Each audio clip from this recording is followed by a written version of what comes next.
मैं संजीव जी का और आपका सबका धन्यवाद, पूरे लंग कनेक्ट टीम का धन्यवाद करना चाहूंगी मुझे यहाँ पे फिर से बुलाने के लिए। मेरी स्क्रीन दिख रही है क्या? या जी दिख रही है ना, वेरी गुड, ठीक है। तो आज हम थोड़ा जानेंगे कि मैंने ना वीडियो ऑन नहीं रखा है, मैं बाद में वीडियो ऑन रखूंगी जब क्वेश्चन आंसर्स होंगे, सो दैट थोड़ा हम यहाँ पीपीटी पे ठीक से फोकस कर पाए, ठीक है। तो कुछ सवाल रहेंगे, आप बीच में भी पूछ सकते हैं अगर अलाउड हो तो, या बाद में आप चैट बॉक्स में लिखेंगे तो मैं एक एक आंसर, आई मीन एक एक क्वेश्चन आंसर ले लूंगी, वो भी चलेगा, ठीक है, जैसे ठीक लगे। क्योंकि आई थिंक हमारे पास टाइम भी 4:10 हो गया है, ठीक है। तो पहली बात तो, एक मिनट में कैसे ऊपर जाएगा, हाँ ठीक है। तो पहली चीज हम देखेंगे कि न्यूट्रिशन इम्पोर्टेंट क्यों है, ठीक है। अभी हम स्पेसिफिकली लंग कैंसर के बारे में बात कर रहे हैं, तो एक न्यूट्रिशन हम ओवरऑल कैंसर के बीमारी, लंग कैंसर के साथ साथ ही, ठीक है। तो पहले हम देखते हैं कि जैसे हमें पेशेंट दिखते हैं जो लंग कैंसर से आते हैं। अभी जो अनिल कुमार सिंह जी के बहन ने भी, रिलेटिव ने भी हमें जैसे अभी बोला कि पेशेंट ऑलरेडी उन्होंने इतना वजन कम कर दिया है पर वो काम कर रहे हैं, ठीक है। तो ये बहुत जरूरी है कि आप वजन पे भी, वजन एक प्रकार का पैरामीटर हो गया, पर एक ओवरऑल जनरल कंडीशन अच्छी रहना, एक न्यूट्रिशन पेशेंट का अच्छा रहना बहुत जरूरी है, ठीक है। क्योंकि ट्रीटमेंट का रिस्पॉन्स, मतलब ट्रीटमेंट कैसे असर करेगा और ट्रीटमेंट कैसे सहन होगा पेशेंट को, ठीक है। ये बहुत पेशेंट के ताकत के ऊपर डिपेंड रहता है, पेशेंट कितना अच्छे से खाना ले पा रहा है, ठीक है। उसके अलावा लेसर इंटरप्शंस, मतलब ट्रीटमेंट में आपने देखा होगा कभी कभी डोज कम किया जाता है, वो बहुत कारणों से होता है, पर एक न्यूट्रिशन भी एक बहुत इंपॉर्टेंट उसमें पार्ट है, ठीक है। या कम इन्फेक्शन होना, आपने देखा होगा कि बीच बीच में पेशेंट्स को इन्फेक्शन होते हैं या साइड इफेक्ट्स होते हैं, वो भी काफी अलग अलग कारणों से हो सकते हैं, पर एक न्यूट्रिशन भी एक बहुत इंपॉर्टेंट पार्ट प्ले करता है, बहुत इंपॉर्टेंट भाग है, जिससे हमें ट्रीटमेंट में काफी कम बीच में अंतर, मतलब या इंटरप्शन बीच में हो, ऐसे हम ये अचीव कर सकते हैं। प्लस एक ओवरऑल वेल बीइंग, एक अच्छी फीलिंग रहना, एक अच्छा लगना, ताकत लगना, ठीक है। जैसे कोई पेशेंट बोलते हैं नहीं थकान लगती है, वजन ठीक है फिर भी थकान लग रही है, ठीक है। एक बेटर क्वालिटी ऑफ लाइफ, ठीक है। जैसे ट्रीटमेंट होने के बाद भी उनका जो डेली जो रूटीन है हमारा, वो अच्छे से रहने के लिए, क्योंकि देखिए ऐसा मैं हमारे पेशेंट्स को भी हमेशा बोलती हूँ कि ऐसा नहीं है कि सिर्फ खाना जिनको बीमारी है वो खा रहे हैं, जो बाकी ठीक है वो नहीं खा रहे हैं, या सिर्फ डायबिटीज जिनको है वो खाना खा रहे हैं। जैसे गाड़ी है, पेट्रोल तो लगेगा ही, ठीक है, पानी पे तो या हवा पे तो चलने नहीं वाली है जब तक कोई ऐसा इन्वेंट ना करे, ठीक है। तो वैसे हमारा शरीर भी है, नॉर्मल जो हमारी डे टू डे जो हम दिनचर्या हमारी है, उसके लिए हमें जो खाना हम खाते हैं उससे ही हमें ताकत आती है। जब ऐसी कुछ बीमारी है जिसके साथ साथ ही हमारी जो ट्रीटमेंट चल रही है, ठीक है, अभी ये जो ट्रीटमेंट है ये सादा सर्दी खांसी का दवाई नहीं है जिसमें आप चलो एक दिन खाना नहीं खाते हो या 2 दिन मन नहीं करता है तो हम बस छोड़ दिए, ऐसा नहीं हो सकता है, ठीक है। आपका हर एक घंटा, हर एक दिन बहुत जरूरी है कि आप अच्छे से खाना खाने का प्रयास करें, ठीक है, जिससे आपका आगे की जो भी थेरेपी प्लान है वो अच्छे से हो सके। तो एक बैलेंस डाइट हम एक देखेंगे कैसे होना चाहिए। तो पहले तो अभी यहाँ पे थोड़ा ये फॉरेन वाला पिक्चर है इसके लिए, पर मैं हमारी थोड़ा इंडियनाइज्ड करना चाहूंगी। पहली बात तो आपको, अभी ये मैं थोड़ा बैलेंस डाइट एक नॉर्मल पर्सन, मतलब जिनको बाकी कुछ इश्यूज नहीं है उनके बारे में बता रही हूँ। जैसे पेशेंट को अनाज है, अभी अनाज में हम सिर्फ चावल और रोटी खाते हैं या गेहूं का रोटी खाते हैं। मैं ये साल जो है ये मिलेट, इंटरनेशनल मिलेट ईयर है। मिलेट मतलब जो जवार बाजरा कोडू, ये या नाचनी या रागी या जिसे मडुआ कहते हैं यूपी बिहार में, ठीक है, ये सब जो जिसे इंग्लिश में मिलेट्स कहते हैं, ठीक है। ये उसका साल है, ये इंटरनेशनल ईयर है, गवर्नमेंट ऑफ इंडिया ने अनाउंस किया हुआ। तो हमें वो भी चीजें अगर आपके यहाँ पे मिलती है तो ये प्लीज आपको इंक्लूड करनी है।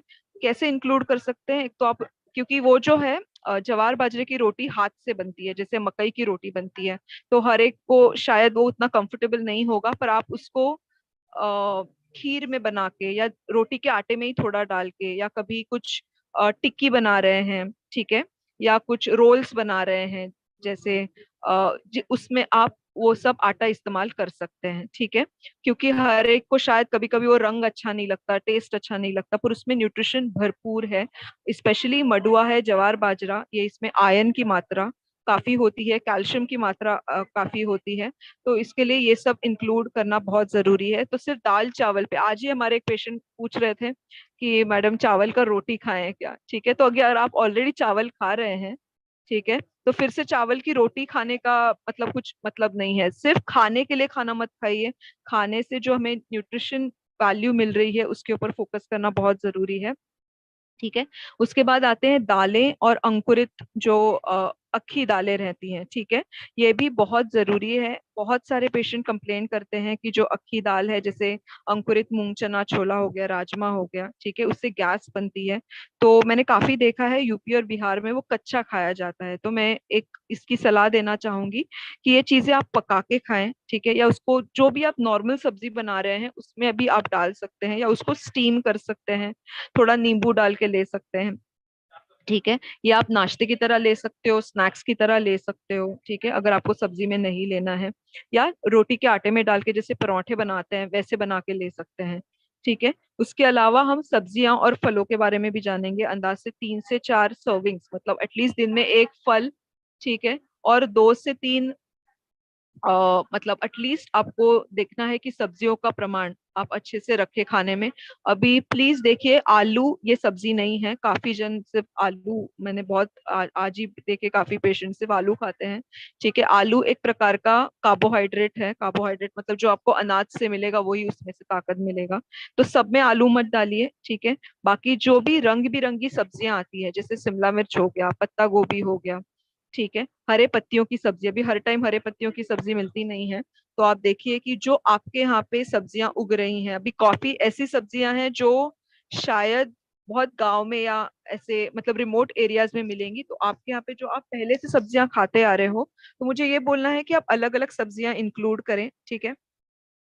उसके अलावा जो फ्रूट्स हैं, फ्रूट्स भी आपको देखने हैं कि आप उसको अच्छे से धो के जो फ्रेश फ्रूट्स है वो खाएं, ठीक है। फ्रेश मतलब अभी अभी कोई बहुत पेशेंट पूछते हैं हम कीवी खाएं क्या, या ड्रैगन फ्रूट खाएं क्या। अभी आप देखोगे, अभी काफी आई थिंक मुझे लगता है यूपी बिहार में भी कीवी बनने लगे हैं, ठीक है, मतलब उगने लगे हैं, मतलब उगाते हैं, ठीक है। पर देखिए कि आप ये फ्रूट हमारे इंडियन फ्रूट्स है नहीं, तो वो खा के ऐसा कुछ बहुत उसमें एक्स्ट्रा ऑर्डिनरी है ऐसा नहीं। कीवी में शायद थोड़ा विटामिन सी ज्यादा है, तो आप वो ऑफ कोर्स ले सकते हैं। पर जो फ्रूट्स बाहर से आए हैं, आप समझ सकते हैं कि उसमें काफी पेस्टिसाइड्स या ऐसी कुछ टेक्नोलॉजी यूज करी होगी जिससे वो ज्यादा दिन टिक सके। तो आपको देखना है कि आप सीजनल फ्रूट, अभी हमें कैसे पता चलेगा, अभी जैसे देखा जाए तो कलिंगड़ या जो खरबूजा है वो हर साल मिलता है, आई मीन हर पूरे साल मिलता है। या केला देखे तो पूरे साल मिलता है, ठीक है। तो आप देखें कि आपके जो मार्केट है जहाँ पे कौन से ज्यादा फल दिख रहे हैं जो सस्ते हैं, वो मतलब सीजनल फ्रूट्स हैं, ठीक है। और हमें भी पता रहता है कि जैसे मई महीना है या जहाँ पे जब बहुत धूप या समर्स हैं, तब हमें पता है कि खरबूजे मिलते हैं, ठीक है।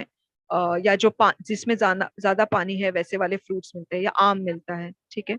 वैसे ही अलग अलग सीजन के अलग अलग फ्रूट्स रहते हैं, तो आप प्लीज अलग अलग खाइए, उसको पूरा चबा के खाइए, ना कि उसका रस लें, ठीक है। मतलब जूस अवॉइड करने के लिए हम बोलते हैं, बिकॉज अगर आप देखेंगे, एक गिलास अगर आपको संतरे का रस बनाना है तो आपको 3 से 4 फल लेने पड़ते हैं, और उसमें से सिर्फ आप उसका पानी निकालते हो, जो मेन फ्रूट।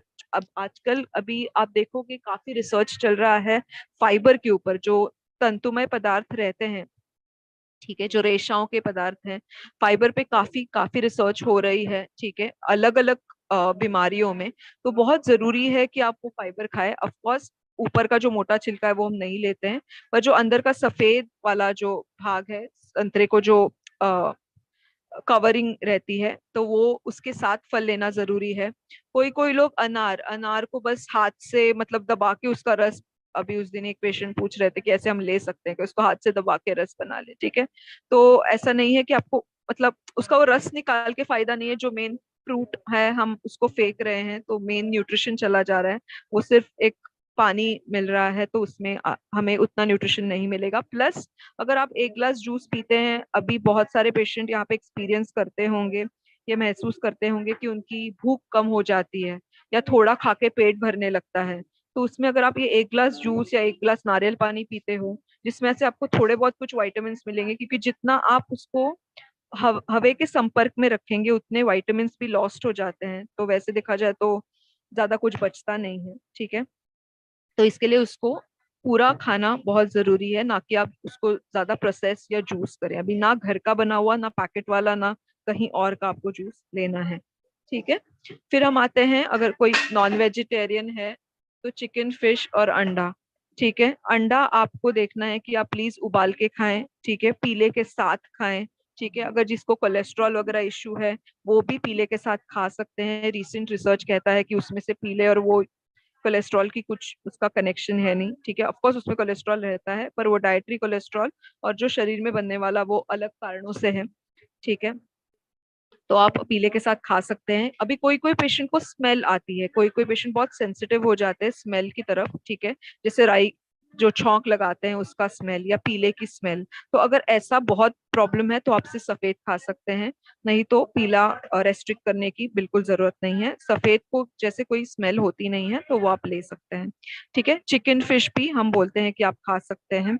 ठीक है, पर देखिए कि आप चिकन फिश जब खा रहे हैं या कोई भी मांस खा रहे हैं तो उसके साथ आप सब्जियां जरूर लें। ठीक है, जिससे वो डाइजेशन के लिए भी इम्प्रूव हो, मतलब डाइजेशन के लिए भी मदद होती है। उसके अलावा उससे जो प्रोटीन हम ले रहे हैं उसके साथ साथ जो विटामिन भी चाहिए वो भी हमें सब्जियों से मिलते हैं। अभी आता है fats, oil, sugar and salt. ठीक है, अगर पेशेंट डायबिटिक है तो हम शुगर पूरी मना करते हैं, अगर डायबिटिक नहीं है तो आप थोड़े प्रमाण में शक्कर ले सकते हैं। पर आप देखिए अभी काफी आज 1 2 3 दिन में मैंने बंगाली पेशेंट्स देखे, काफी चीजों में सब चीज में शक्कर या गुड़, या इवन महाराष्ट्रियंस में काफी ऐसे यूज करते हैं। तो आपको ये समझना है कि ये मीठा जो है ना, ये अक्वायर्ड टेस्ट है। अक्वायर्ड टेस्ट मतलब एक प्रकार की एक आदत हो जाती है टेस्ट की। ठीक है, तो ये हमेशा रखना मतलब ठीक नहीं है। प्लस खाने में बहुत ऑयल, मतलब एकदम तरी वाला खाना बनाना, ठीक है, इससे क्या होता है, ज्यादा ऑयल से हम बोलते हैं अर्ली सशाइटी, मतलब थोड़ा खा के पेट भर जाना। ये ऑलरेडी अगर हमें दवाई या मेडिसिन की वजह से हो रहा है, अगर आप ये इतना सारा तेल डालेंगे तो उससे और होगा। इसलिए हम डीप फ्राइड फूड जो हाई टेम्परेचर पे बनते हैं वो हम अवॉइड करने बोलते हैं। प्लस हाई टेम्परेचर में बने हुए चीजों में भी कुछ ऐसे केमिकल्स बनते हैं जो हार्मफुल हैं। इसके लिए समोसे, वड़े, ये जो एकदम डीप फ्राइड या रीफ्राइड करते हैं वो हम बोलते हैं कि अवॉइड करें। ठीक है, ऑफ कोर्स कभी कभी कुछ खाने का मन करे, घर पे आप बना रहे हो, अच्छे तेल में बना रहे हो। और एक बात, तेल को फिर से इस्तेमाल नहीं करना है। मतलब अगर अभी आपने कुछ बना लिया, उसको बच गया, इसलिए फिर से वो रख के आप इस्तेमाल कर रहे हो, तो वो एक अच्छी हैबिट नहीं है। अदरवाइज मतलब अगर कैंसर पेशेंट मतलब कोई है नहीं है, तो भी ये एक चीज अवॉइड करने में सजेस्ट करूंगी कि एक बार आप तेल यूज कर रहे हो, अगर बच रहा है तो आप प्लीज उसको फेंक दीजिए, नया या उतना ही तेल लीजिए जितना वो आपको उसमें लगेगा।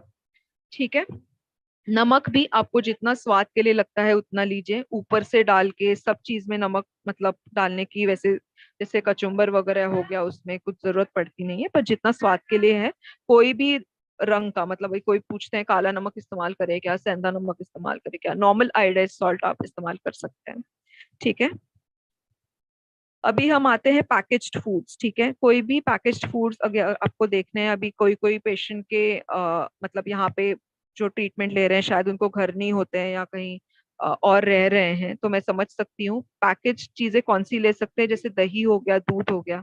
पर कोई भी प्रकार के कोला ड्रिंक्स या पैकेज जैसे बिस्किट, खारी, ये सब हो गया, ये सब अवॉइड करेंगे तो ज्यादा अच्छा है। प्लीज आपको देखना है कि आप जो भी पैकेज चीज खरीद रहे हैं उसका लेबल पढ़ें।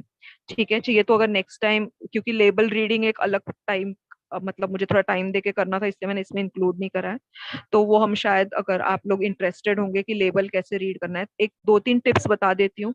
जिसमें सबसे जो पदार्थ में जो सबसे ज्यादा मात्रा में चीज है वो पहले लिखी हुई रहती है। तो फॉर एग्जाम्पल एक हम ब्रेड की ले लेते हैं।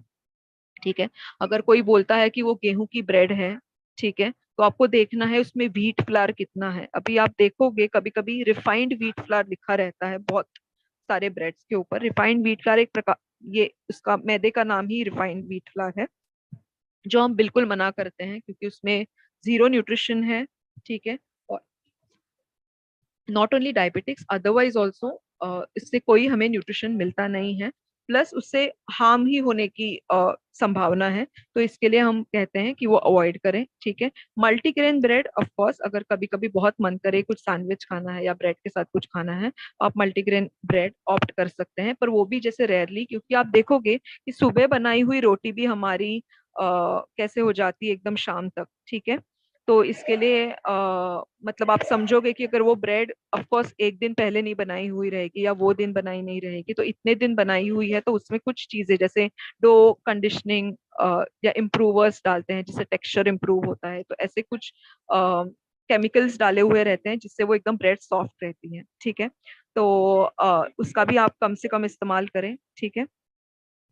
उसके अलावा ऑफ कोर्स ये बताने की जरूरत नहीं है कि कोई भी प्रकार का तंबाकू या मद्यपान करना बिल्कुल ठीक नहीं है। अभी ऐसे भी काफी पेशेंट्स हैं जो इनकी ट्रीटमेंट चल रही है फिर भी स्मोकिंग करते हैं। ठीक है। तो अगर आपको लगता है कि वो छूट नहीं रही है आदत वगैरह, तो आपको प्लीज आपके डॉक्टर से बात करनी है। उसके लिए आई थिंक हर एक सेंटर में कोई ना कोई मदद उपलब्ध है, तो प्लीज उसकी मदद लीजिए। स्वीट्स एंड जिसमें काफी रंग डाले हुए, अभी देखो जैसे गणपति आ गए, अभी काफी त्योहार आने हैं। ठीक है। आप देखिए कि अगर आपको मीठा खाना है तो एक अच्छा मतलब एक तो पहली बार घर पे बनाए हुए स्वीट्स आप प्रेफर करें। ठीक है। अगर बहुत ही अनअवॉइडेबल है तो आप देखें कि आप दूध से बने हुए जो ज्यादा दिन मतलब टिकते भी नहीं है, उसके लिए मतलब आपको थोड़ा ये रहेगा कि, पर अगर आपको एक्टिव ट्रीटमेंट चल रही है तो मैं बिल्कुल सलाह दूंगी, active in the sense chemo saline से चल रहा है, तो आपको प्लीज ये अवॉइड करना है बाहर के स्वीट्स। आप घर पे खीर बना के या रसगुल्ला वगैरह बना के जो दूध से बनी हुई चीजें हैं वो आप ले सकते हैं, वो ज्यादा हेल्दियर रहेंगी ओवर जलेबी या गुलाब जामुन। देखो कैसा है, अभी कुछ कुछ चीजें हम बिल्कुल अवॉइड नहीं कर सकते हैं या अवॉइड नहीं करना चाहते हैं। ठीक है। तो आपको देखना है कि आप चॉइस कैसे करें एक चीज को, आप कैसे एक चीज कैसे ज्यादा हेल्दी हो सकती है दूसरे से। जैसे मैंने अभी एग्जांपल दिया, एक रसगुल्ला है, वो पूरे पनीर है, वो मतलब दूध से बना हुआ है, उसका अगर हम कंपेयर करें, उसकी तुलना करें गुलाब जामुन से, तो वो पूरा मैदे का गोला है, वो भी डीप फ्राइड, कौन से तेल में या घी में फ्राई किया हुआ है हमें पता नहीं। वैसे ही दूध की खीर जो है या रसमलाई है, इसमें पूरा दूध या अखरोट बादाम ये सब नट्स जाएंगे, सो एक वो ज्यादा हेल्दी ऑल्टरनेटिव हो जाता है ओवर जलेबी। ठीक है। पर जैसे मैंने बोला कि अगर बहुत कभी मन करे तो ले लीजिए, पर मैं थोड़ा अवॉइड ही करने बोलूंगी क्योंकि काफी उसमें कलर वगैरह भी पड़ता है। ठीक है। तो ऐसे स्वीट्स एक अच्छी चॉइस आई थिंक करना बहुत जरूरी है। डीप फ्राइड फूड्स जो मैंने पहले भी बात किया, उसके लिए वो थोड़ा अवॉइड करेंगे तो अच्छा होगा। आप उसी को ही चीज को आप कम तेल में भी बना सकते हैं। ठीक है। जैसे कोई भजिया बना रहे हैं। ठीक है।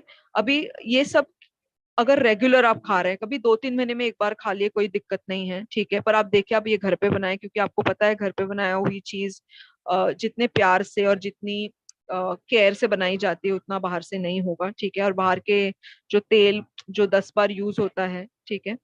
तो उसके लिए मैं ये कहूंगी, तो हाँ, तो मैं कह रही थी भजियों की जगह पे उसको ही ऐसा फ्लैट मतलब ऐसे बना के, जैसे कम कम तेल में उसको शैलो फ्राई करा जा सकता है। ठीक है। तो हम फैट के बारे में बात कर रहे थे, तो आपको देखना है कि आप कौन से प्रकार का तेल इस्तेमाल कर रहे हैं।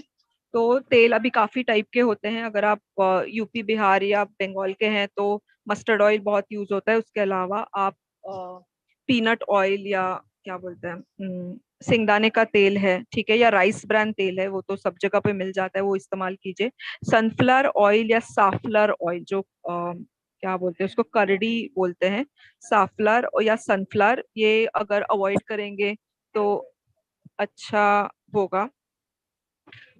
ठीक है। या कभी कभार मतलब जैसे साल में 1-2 बार अगर रोटेशन में रखेंगे ऑयल, मतलब कुछ महीने आप मस्टर्ड ऑयल इस्तेमाल कीजिए, फिर राइस ब्रान इस्तेमाल कीजिए, क्योंकि एक ऑयल कोई भी परफेक्ट है नहीं। ठीक है। तो आप उसको रोटेट करेंगे तो अच्छा है। मैं कहूंगी कि जो ब्लेंड ऑयल आते हैं, ठीक है, ब्लेंड ऑयल मतलब 1-2 ऑयल मिक्स करके, मैं ऐसे ब्रांड नेम्स नहीं लेना चाहूंगी, पर 1-2 ऑयल्स मिक्स करके आपको देखने मिलेंगे। जैसे मैंने बोला, आपको लेबल रीड करना काफी जरूरी है। ठीक है। तो आप उसमें आप देख सकते हैं कि एक दो ऑयल जैसे पीनट ऑयल और सनफ्लावर ऑयल मिक्स करा हुआ रहता है, ठीक है, या ऑलिव ऑयल और कुछ राइस ब्रान ऑयल मिक्स करा हुआ रहता है, ठीक है। अभी ऑलिव ऑयल के भी काफी प्रकार रहते हैं, जैसे पोमेस है, एक्स्ट्रा वर्जिन है, तो कोई लोग बोलते हैं कि सब हम ऑलिव ऑयल यूज करें क्या, ठीक है। तो जो एक्चुअली ऑलिव ऑयल में ज्यादा गुण है, जो एक्स्ट्रा वर्जिन ऑलिव ऑयल हम बोलते हैं, जो कच्चे घानी का अगर हिंदी में बोले तो, पर उसको हम कुक नहीं कर सकते, उसमें खाना नहीं बना सकते हैं। उसको सिर्फ कभी थोड़ा सैलेड में वगैरह या कुछ ऊपर से हम तेल डालते हैं, मतलब तेल डालने के जो रेसिपीज रहते हैं वैसे ही इसमें इस्तेमाल कर सकते हैं। तो आप नॉर्मल, और वो थोड़ा कॉस्टली भी होता है, पैसा ज्यादा लगता है, तो उसके लिए आप पीनट ऑयल या राइस ब्रान ऑयल इस्तेमाल कर सकते हैं। उसके अलावा घी, घी भी अगर देसी गाय का आपको घी मिलता है, या अ, कोई भी प्रकार का घी है, इवन भैंस का घी, पर ज्यादा करके आप प्रेफर कीजिए कि आप देसी गाय का आप घी इस्तेमाल कर रहे हैं। पर तेल और घी की मात्रा आपको देखनी है कि आप मतलब थोड़ी कम रखे। कम मतलब मैं आपको एक ओवरऑल एक नॉर्मल बता सकती हूँ, अंदाज से आधा से पौना लीटर, 750 ml, 500 to 750 ml आप ले सकते हैं महीने में एक जने के लिए, ठीक है। पर बाकी अगर कुछ डायबिटीज या बाकी कुछ इश्यूज हैं तो प्लीज आप एक प्रॉपर डाइटिशियन से, रजिस्टर्ड डाइटिशियन से प्लीज सलाह लीजिए। उसके अलावा या आपको और कुछ डिटेल में पर्सनलाइज्ड कुछ आपको चाहिए तो सलाह, ठीक है, पर otherwise 500 to 750 ml is good enough.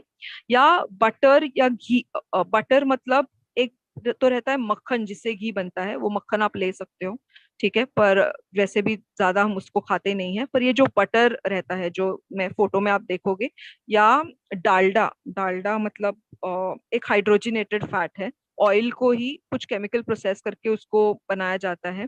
तो वो मैं कहूंगी आप कंप्लीटली अवॉइड करें। अगर आपको रोटी को भी लगाना है तो आप प्लीज घी लगा के लीजिए, ठीक है, क्योंकि इसमें जो प्रोसेस होती है, जो केमिकल प्रोसेस होती है, वो जिससे वो बनता है उससे ट्रांस फैट ज्यादा बनते हैं। ट्रांस फैट से एब्सोल्युटली कोलेस्ट्रॉल और हार्ट इश्यूज का मतलब कनेक्शन है। तो हमें वो सब अवॉइड करना है, ठीक है। प्लस हार्ट इश्यूज भी नहीं, कैंसर के लिए भी ये बिल्कुल अच्छे नहीं है। उसके अलावा हमें देखना है कि हम जो खाने में ऐसे कुछ पदार्थ रहते हैं जिससे हमें जिससे हम एक विटामिन्स वगैरह तो मिलते हैं, एंटीऑक्सीडेंट्स, एंटीऑक्सीडेंट्स मतलब ऐसी चीजें जिससे हमें और फायदा मिलता है, जो एक रंग रहता है। फॉर एग्जांपल टमाटर में लाल रंग है, जो एक लाइकोपीन नाम की पिगमेंट रहती है, उससे होता है। तो आप देखोगे कि आप टमेटो को दाल में, या जैसे हम इंडियन कुकिंग में सब्जियों में बनाते हैं, ठीक है, तो जब हम उसको कुक करते हैं, ठीक है, तो ही उसके वो जो लाइकोपीन है वो उसमें उतरता है। वो ही जाता है गाजर और बीट को। अभी काफी पेशेंट्स मुझे आके पूछते हैं कि मैडम मैं गाजर बीट का रस पी रहा हूँ तो मेरा हीमोग्लोबिन बढ़ जाएगा।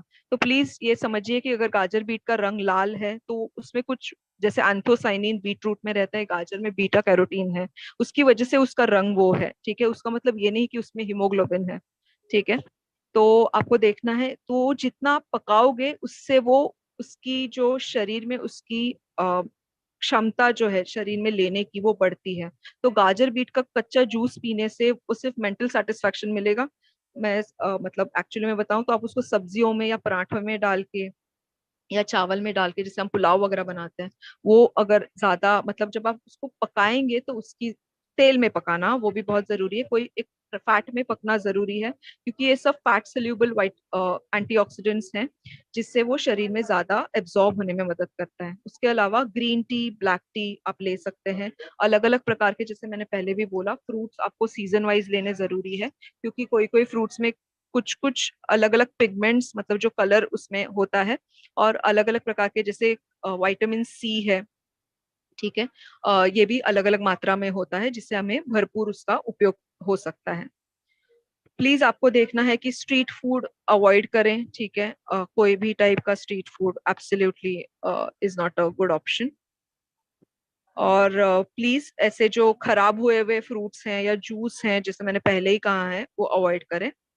फ्रूट्स में अगर आपका कीमोथेरेपी चल रहा है, ठीक है, तो आप ये फ्रूट्स जो मैंने, जो मोटे छिलके रहते हैं, हम ये काफी हमारे पेशेंट्स को भी बताते हैं, जिसके छिलके आप हाथ से निकाल सकते हो। ये क्यों है ऐसा? जिससे कम से कम पेस्टिसाइड्स मतलब एक्सपोजर कम हो जाता है अंदर तक जाने का, क्योंकि ये वो मोटा छिलका है, ठीक है। उसके अलावा वो खराब होने की भी उसकी क्षमता कम होती है। तो इसके लिए आप ऐसे फ्रूट्स जो अनार है, खरबूजा है, पपीता है, ठीक है, ये आप ज्यादा उसको प्रेफर करें और लें।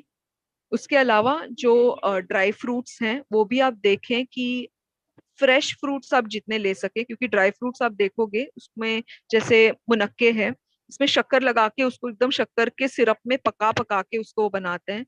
तो आप ज्यादा करके देखिए नट्स जैसे अखरोट बादाम है, ठीक है, पिस्ता है, ये आप ले सकते हैं। ठीक है, 10 से 15 आराम से आप बादाम अखरोट ले सकते हैं, जिसमें ओमेगा 3 फैटी एसिड्स रहते हैं, विटामिन ई रहता है, जो बहुत अच्छा है। और उसको आप भिगो के लें, ठीक है, मतलब पचने की वगैरह कुछ इशू नहीं रहेगा। और उसको आप पाउडर करके दूध में मिला के ले सकते हैं। ठीक है। फिर पानी आता है, मेन चीज पानी बहुत बहुत इंपॉर्टेंट है कि आप अच्छे से 2 से 3 लीटर तक पानी पिए। मैं समझती हूँ पानी, काफी पेशेंट्स के मैं कंप्लेंट बताती हूँ, मुंह में टेस्ट नहीं लगता है पानी पीने की, मन नहीं करता है पानी पीने की, मतलब प्यास ही नहीं लगती है। ठीक है, तो आप क्या कर सकते हैं, अगर यहाँ पे मैंने पानी लिखा है पर एक फ्लूइड ओवरऑल उतना होना जरूरी है। तो आप क्या कर सकते हैं, अगर आपको सत्तू पता है क्या है, सत्तू पानी में घोल के ले सकते हैं। जिसने बोला मडुए का आटा रहता है, उसको पानी में पका के थोड़ा छाछ डाल के ले सकते हैं। वो भी एक बहुत अच्छा ड्रिंक बन जाता है, जिससे आपको बहुत हाइड्रेशन भी मिलेगा, कैल्शियम भी मिलेगा। छाछ ले सकते हैं। ठीक है। अगर कोई कारण से फल, अभी आई थिंक कोई किसी का सवाल था चैट बॉक्स में भी कि निगलने में दिक्कत वगैरह हो रही है, तो खाना आपको अच्छे से सॉफ्ट करके आप ले सकते हैं। पर अगर जो चैट बॉक्स में क्वेश्चन था मैंने जो पढ़ा, अगर आपको स्वॉलोइंग डिफिकल्टी है ज्यादा और अगर ठसका लग रहा है, तो आप प्लीज स्पीच थेरेपिस्ट को दिखाना जरूरी है हॉस्पिटल में, या आप पहले आप आपके डॉक्टर से बात कीजिए। अदरवाइज आप कभी कभी क्या होता है, कीमो की वजह से कोई कोई पेशेंट कंप्लेन करते हैं कि दांत में ऐसा कुछ मतलब चबाने में दिक्कत हो रही है। तो आप, मैं कहना चाहूंगी कि फल है या जो भी खाना है, फल को तो आप कद्दूकस करके ले सकते हैं, मतलब उसका गूदा बनेगा या पेस्ट बनेगा, प्योरे बनेगा। ठीक है, तो आप उसको ले सकते हैं। ठीक है, या दूध या फल मिक्स करके, जैसे कभी केला और दूध मिक्स कर लिया, जैसे हम मिल्क शेक बनाते हैं, वो भी आप ले सकते हैं। ठीक है, तो ये हो गया। नींबू पानी आप ले सकते हैं, थोड़ा सा अदरक का रस और नींबू का रस मिला के पानी में घोल के ले सकते हैं, जिससे थोड़ा टेस्ट आए, और थोड़ा काला नमक डाल दीजिए तो उससे मुंह में भी टेस्ट आएगा। तो प्लीज ये बहुत इंपॉर्टेंट है। अगर आपको उल्टी जैसा होना या कॉन्स्टिपेशन, किसी ने कॉन्स्टिपेशन का भी चैट बॉक्स में लिखा था, बहुत जरूरी है कि आप देखिए कि आप पानी अ, अच्छे प्रमाण में ले रहे हैं कि नहीं। ठीक है, So, काफी ऊपर जाना था। constipation due to chemotherapy. So, what are जी the जी, tips for that? Perfect, okay, so let's take this question. पहले तो मैंने जैसे बोला, आपका फ्लूइड इनटेक कितना है वो देखिए। उसके अलावा खाने में आप कितने फाइबर ले रहे हैं, जो हमने पहले भी डिस्कस करा। आप सब्जियां कितना खा रहे हैं, अंकुरित मूंग चना छोला कितना खा रहे हैं, वो भी पका के खाना, अच्छे से चबा के खा रहे हैं कि नहीं वो देखिए। आपकी रात की नींद कैसी है, आप कितना चलते हैं, आपकी फिजिकल एक्टिविटी, नॉर्मल चलना भी। आपको डिटेल्ड प्रिस्क्रिप्शन चाहिए, प्लीज आप फिजियोथेरेपी को कनेक्ट कीजिए। ठीक है, तो आप वो कर सकते हैं। उसके अलावा तीसी, प्रीति अगर एक आप तीसी। रिक्वेस्ट था, प्रीति एक जी जी रिक्वेस्ट, जी, अगर वीडियो ऑन कर सकते हैं, चूंकि यूट्यूब हाँ पे भी। जी हाँ जी, sure sure sure sure sure sure sure sure, I can जी, ओके। अच्छा, मिलेट्स के बारे में किसी ने पूछा। Of course millets have fibre, okay, but आप देखिए कि आप उसको खाना अच्छे से, हाँ बहुत, और एक इम्पॉर्टेंट चीज, खाना अच्छे से आप चबा रहे हैं कि नहीं, वो भी बहुत जरूरी है। अगर खाने में आप काफी फैट रेस्ट्रिक्शन कर रहे हैं तो वो भी नहीं लीजिए, करिए। 1 चम्मच घी खाने में आराम से आप ले सकते हैं। अगर बहुत क्रॉनिक कॉन्स्टिपेशन लग रहा है तो ऑफकोर्स आपको डॉक्टर से बात करनी है। तो आप ये चीजें, पानी, एक्सरसाइज, नींद, ठीक है, खाने में फाइबर, जो मैंने अभी आपको सब ऑप्शंस बताए वो, सब्जियां। अच्छा, मैं बोल रही थी, आप तीसी या अलसी अगर जानते हैं, ठीक है, उसको भी तवे पे थोड़ा गर्म करके पाउडर करके थोड़ा खाने के बाद 1 चम्मच ले सकते हैं, खाने के बाद लीजिएगा। ठीक है। और पानी जैसे मैंने बताया, और क्या बता रही थी मैं, आई थिंक या दैट्स अबाउट इट। ठीक है, Okay. अगर बहुत इसके अलावा रहा तो आप प्लीज डॉक्टर से बात। Yeah, Savita Sahu has asked, I am a diabetic patient taking Glyciphase G1 forte 2 times a day, but my diabetes is rising. Can I take Karela juice or any juice which can help to control the diabetes? Okay, मैं कहना चाहूंगी कि पहली बात तो करेले के juice से वो एक टेम्पररी इफेक्ट होता है, ठीक है। ग्लाइसिफिज लेके भी हो रहा है, अगर शुगर बढ़ रहा है तो आप प्लीज एक बार हमें ओपीडी में दिखाने आइए, हम देखेंगे कि शायद कुछ आई थिंक खाने में गड़बड़ हो रहा होगा, या अदरवाइज हम फिजिशियन से आप फिर से एक बार कंसल्ट कर सकते हैं कि अगर उसके बाद भी अगर नहीं कंट्रोल हो रहा है कि हम उसके लिए क्या कर सकते हैं, बिकॉज बहुत कारण हो सकते हैं। पर आप देखिए कि खाने में आपको फाइबर, जैसे मैंने बोला ना, ओट्स वगैरह है या मिलेट्स, जैसे मैंने बोला, सिर्फ अगर चावल रोटी, और ऐसा नहीं है। अच्छा, और एक बहुत इंपॉर्टेंट बात मुझे बतानी थी, बहुत सारे पेशेंट पूछते हैं कि हम चावल बंद कर दें क्या तो शुगर कंट्रोल में आएगा क्या। तो आप प्लीज एक ध्यान में रखिए, पानी छोड़ के आप जो भी लेंगे उससे बॉडी में शुगर बनती है, ठीक है। पर वो आप प्रॉपर इंटरवल में खाना लेते हैं, ठीक है, और फाइबर रिच लेते हैं, थोड़ा सा खाने में घी डालते हैं, तो मुझे लगता है इश्यू नहीं है। पर जैसे मैंने अच्छा, कहा प्लीज। एक लास्ट क्वेश्चन ले लेंगे अभी। जी जी जी जी जी। सो अनुराधा, अमन गुप्ता का है, उसकी माँ का नाम अनुराधा है, और वो उसको अच्छा 6 साइकिल चल रही है कार्बोपेक्ली की कंबाइन। जी जी। उसको खाने के लिए कुछ भी देता है तो उल्टी जैसा होता है, तो दिन में वो 2-3 चमची खाली कुछ खा रही है, तो please advise what can she जी डू। जी। हाँ, पहली बात तो मुझे लगता है कि ऑफ कोर्स डॉक्टर्स ने मेडिसिन दिए रहेंगे, तो आप थोड़ा उनको वो भी समझाइए कि मेडिसिन आपको चालू है, ठीक है। कभी कभी साइकोलॉजिकली भी थोड़ा रहता है, तो उससे उनको बेनिफिट करेगा। दूसरी बात, खाना ठंडा करके देना है। कभी कभी स्टीम से जो स्मेल आती है ना, किचन से थोड़ा जितना दूर रख पाए, ठीक है, और खाना जितना ठंडा करके दे पाए, ठीक है। ठंडा करके देंगे तो उससे भाप नहीं आएगी, भाप आएगी नहीं तो उल्टी जैसा कम होगा। दूसरी बात, बहुत लिक्विड्स मत पिलाइए, जैसे किसी किसी को बहुत खाने के साथ पानी पीना या जूसेस ही लेते रहना, वो भी हो सकता है। तीसरी बात, खाने में थोड़ा कुछ क्रिस्प बना के, जैसे रोटी है, रोटी को सादी रोटी बनाने से अच्छा है आप उसको रोटी को थोड़ा सा दबा दबा के सेक लेंगे ना, तो एक थोड़ा क्रिस्पी बन जाएगा, वो आप कर सकते हैं। चौथी बात, अदरक, अदरक आप जानते होंगे, तो उसको कद्दूकस कर लीजिए, थोड़ा सा काला नमक और नींबू का रस डालेंगे और उसको चटवाएंगे 10 मिनट पहले खाने के पहले, उससे भी काफी उल्टी जैसा कम होगा, ठीक है। कभी कभी बहुत मसालेदार खाने की स्मेल से उल्टी जैसा होता है, तो आप देखिए अगर आपके पेशेंट को वैसा है तो वो आप एक अवॉइड कर सकते हैं। सिर्फ धनिया जीरा पाउडर डाल दीजिए या हरा धनिया डाल दीजिए, उससे भी थोड़ा प्लेजेंट फील होगा। कोई कोई पेशेंट को जीरे की स्मेल अच्छी लगती है, गरम मसाले की स्मेल अच्छी लगती है, तो आप देखिए आपके पेशेंट को क्या सूट हो रहा है। या प्लेन खाना, जैसे किसी किसी को एकदम प्लेन बॉइल्ड दाल है या सिर्फ दही चावल अच्छे लगते हैं, ठीक है, तो उसके हिसाब से आप देखिए आपके पेशेंट का क्या प्रेफरेंस है।